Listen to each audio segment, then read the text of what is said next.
So I've been getting a lot of questions. A lot of parents, a lot of athletes are asking me about NIL.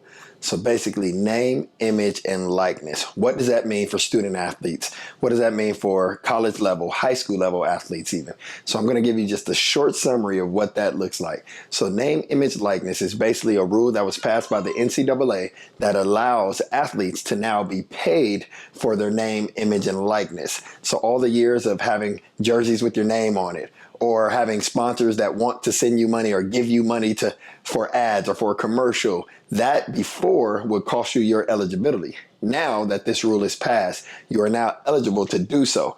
Now, be careful because it's not every single state yet. There's some states that it's already passed to where you can qualify for NIL even as a high school athlete.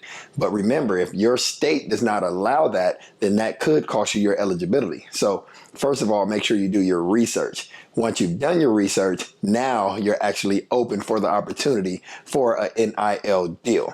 Now, here's the second piece. A lot of athletes, of course, assume, I'm a baller. I'm going to get an NIL deal. That's not how it works. It's really not that simple.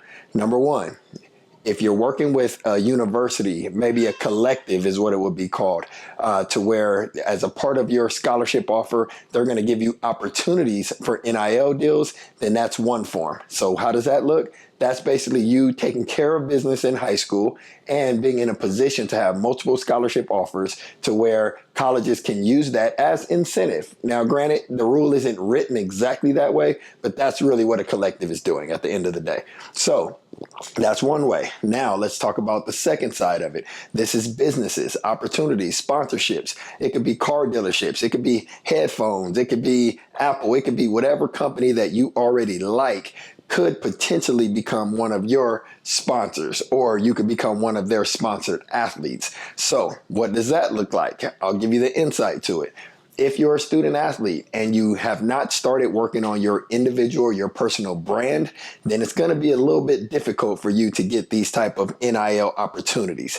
You need to start now working on your brand. That's your social media, your Instagram, your TikTok, your Twitter, all of your social media feeds. You need to start looking at it as a business, not just as social media or not just as, hey, I'll post that I'm hanging out or I'm at a party. You need to start looking at that as an opportunity to build your brand, your name, your image, your likeness. And the bigger you can build that brand, the more influence, the more followers, the more people, the more engagement, the more opportunities that companies are going to want to present to you to represent their individual brand.